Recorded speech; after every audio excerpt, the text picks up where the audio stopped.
ज्यादा पाकिस्तानी भिखारी बाहर जाते हैं। बैरून मुल्क जितने भिखारी गिरफ्तार होते हैं इनमें 90% पाकिस्तानी होते हैं।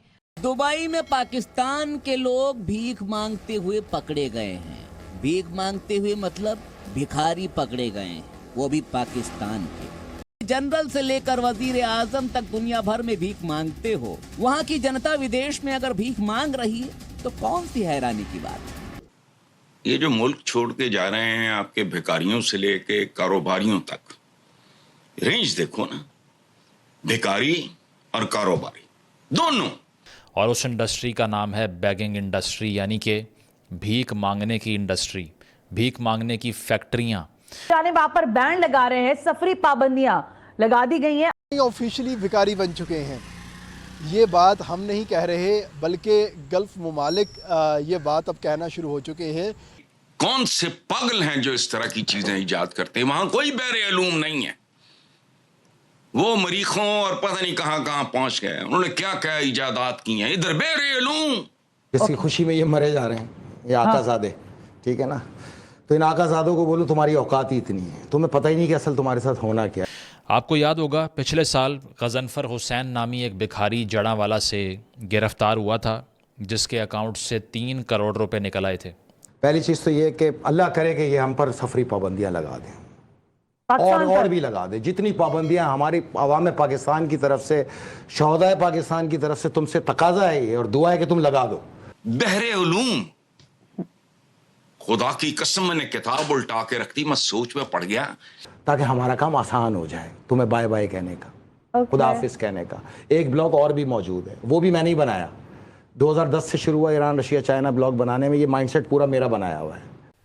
नमस्ते दोस्तों, जैसा कि आपने देखा कि पाकिस्तानी भिखारियों को सऊदी अरब बैन करते जा रहा है, क्योंकि ये लोग हज उम्रा के बहाने वहाँ जाते हैं और वहाँ भीख मांगने लगते हैं। तो सऊदी अरब का कहना है कि इसके वजह से हम काफ़ी परेशान हैं, तो इसको यहाँ से लेके जाओ, नहीं तो हम इसको परमानेंट बैन कर देंगे। और इससे पाकिस्तानी मीडिया बहुत वो होता है ना, झल्ला गया है कि ये क्या बोल रहे हैं। सही तो बोल रहा है।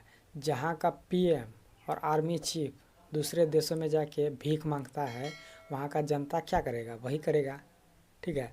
तो सऊदी अरब का साफ कहना है कि हम पाकिस्तानियों को बैन कर रहे हैं, अब इसको आने नहीं देंगे, क्योंकि वो जाता है वहाँ पे कुछ अच्छा काम करने हैं और वहाँ जाके भीख मांगने लगता है।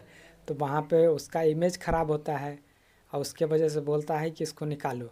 और वहाँ पे होता है ना, एक स्क्वाड बना दिया है कि जाके देखो तो कौन कौन भीख मांग रहा है। साथ साथ मुल्तान से भी एक शौकत नामी आदमी गिरफ्तार हुआ या नोटिस पे आया, जिसने 1 करोड़ रुपए की इंश्योरेंस करवाई हुई थी अपनी। और जब उससे पूछा कि तुम करते क्या हो, तो उसने कहा भीख मांगता हूँ, काफ़ी सालों से मेरा ये प्रोफेशन है। इसके अलावा सोशल मीडिया पे डॉक्टर शाजिया नामी एक ख़ातून के इंटरव्यूज़ भी मौजूद हैं, जिसने ये कहा कि मेरी एक फ़ैमिली में शादी हुई जिनका बड़ा लग्जेरियस लाइफस्टाइल था। और इसमें पाकिस्तानी आवाम की दुआएं इस कम से कम इस चीज़ में उसके साथ होनी चाहिए कि सियासतदानों का, ब्यूरोक्रेट का, पुलिस ऑफिसर्स का, कस्टम ऑफिसर्स का जितना पैसा अमेरिका पहुंचा है वो सब 27 रियासतों में, 27 मुल्कों में, अमेरिका समेत 27 मुल्कों में ये जब्त करने जा रहे हैं। जून में इसका आगाज़ हो रहा है। तो जो अपनी जायदाद बेच के निकालना चाहता है निकाल ले। पाकिस्तानी गवर्नमेंट को चाहिए रिलैक्स करे। कुछ लोग राज्य की वजह से छोड़ना चाहते हैं because they can very comfortably leave the country. कुछ लोग भूख की वजह से छोड़ना चाह रहे हैं। तो आप पहुंच गए हो सीधे ही गैर कानूनी तौर पे मकीन, वो तो कोई भी हो, उसको ठुड्डे मार के निकालो। क्योंकि वहाँ से जितने भी भिखारी पकड़े जाते हैं उनमें से 99% का ताल्लुक़ पाकिस्तान से होता है। इसमें ख़ास तौर पर इराक़, गल्फ़ ममालिक जिसमें सऊदीया, यूएई के तमाम तर ममालिक जो हैं इसके अंदर शामिल हो जाते हैं। और वहाँ पर जैसे ही भिखारियों के ख़िलाफ़ कोई स्टिंग ऑपरेशन होता है या कार्रवाइयाँ होती हैं और जो भिखारी सामने आते हैं वो तमाम के तमाम पाकिस्तानी निकलते हैं। They used to live in massive mansions और बड़ी बड़ी गाड़ियाँ थी उनके पास। तो मुझे कभी समझ नहीं आई कि वो करते क्या हैं। तो एक दिन मुझे आइडिया हुआ कि वो सब बैगिंग का एक नेटवर्क चला रहे हैं, भीख मांगने का। ये वो कहानियाँ हैं जिससे अंदाज़ा होता है कि शायद ये इंडस्ट्री इतना रेवेन्यू और इतना पैसा कमा रही है जितना मुझे और आपको शायद अंदाज़ा था ही नहीं। तो उसके लिए एक रिपोर्ट जब मेरे सामने आई तो पैरों के नीचे से ज़मीन निकल गई कि ये हो कैसे सकता है। अच्छा, ये मुकर्ररा तारीख के बाद इन अफराद के खिलाफ सख्त कानूनी कार्रवाई की जो आपने बात की है, इस डेडलाइन पे अमल अगर नहीं होता, अगर ये संभाले नहीं जाते, दूसरों के ठेके हमने ले रखे हैं। हमारा डे वन से ये अप्रोच बहुत बाजारी किस्म की और सतही किस्म की है। पहले देखो, अव्वल खेश बाद दरवेश, हमने पूरी दुनिया का ठेका लिया हुआ है। अब मैं नाम नहीं लेता, उसको गलत इंटरप्रेट किया जाएगा, मेरी पेन समझ नहीं आएगी उनको, बहुत से डंगरों को समझ नहीं आएगी। वो जिस स्टेट से आ रहा है वहां से कम वाइट होना चाहिए। अच्छा, ठीक है। अब वो तो ये ट्रांजैक्शन को 100% वाइट है क्योंकि इसके लिए गल्फ कंट्रीज का सहारा लिया ठीक है, गया। वहां दुबई का, वाया दुबई का। अब दुबई कैसे गया, इसमें इन्वेस्टिगेशन का आगाज हो रहा है, क्योंकि दुबई तो गया है हवाले से, हुंडी से, प्रोटोकॉल तैयारों से, डिप्लोमेट कवर। सऊदी शहजादों और यूएई के शहजादों ने का काम ही यही था कि जहाज लेके आते थे और सियासतदानों का भर भर के डॉलर ले जाते थे, उस पर वो 10% अपना चार्ज करते थे। अब दुबई अपना संभाला नहीं जाता, यानी एक बाप अपना खानदान ना पाल सके तो फुप्पी के, ताए के, चाचे के, मासी के, बहनोई के, कुड़म के, जुबाई की औलाद का वो ख्याल कर रहा हो, वो भी बरादर, अपने बरादर भूखे मर रहे हो। हम we are sick people, realistic नहीं है।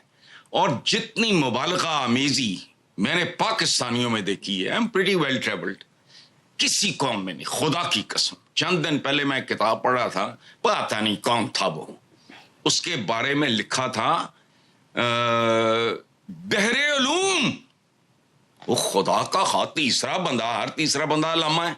जाने की ट्रांजैक्शन तो है ही नहीं किसी के पास भी। अच्छा, अमेरिका तक की तो ट्रांजैक्शन है, दुबई तक की, लेकिन दुबई कैसे गया इसकी कोई ट्रांजैक्शन नहीं है। इसलिए जितने पैसे से जो भी जायदाद खरीदी गई, चाहे वो ऑफशोर जो नामी हो या बेनामी, अच्छा, जब्त होने जा रही है। इस वक्त बेनामी जो प्रॉपर्टीज हैं वो है 85%, ओके, और जो बेनामी अकाउंट है वो है 60%, लाइक स्विट्जरलैंड के अंदर जगह जगह मुख्तलिफ जगहों पे। यहां तक कि ये इतना खूबसूरत वार है उनका कि जब वो इनको जब्त करेंगे तो पाकिस्तानियों में हिम्मत ही नहीं होगी कि इस पे ये क्लेम कर सकेंगे मेरी है, क्योंकि क्लेम किया तो पाकिस्तान में फंस जाएंगे कि पैसा कहां से आया। तो ये सही वार है उनका बिल्कुल। दुनिया के 27 मुल्कों से पाकिस्तानियों को डिपोर्ट करने की तैयारियों का आगाज शुरू होने वाला है जून से। बड़ी तादाद में डिपोर्ट होंगे, पहले गैर कानूनी, और फिर माहौल को इतना तल्ख कर दिया जाएगा, तौहीन आमेज कर दिया जाएगा पाकिस्तानियों के लिए। वहाँ पे जाता है तो 90% प्लस, यानी 99 बोलिए तो गलत नहीं होगा, 99% पाकिस्तानी ही पकड़ा जाता है। ठीक है, क्योंकि उसको कोई काम आता नहीं है।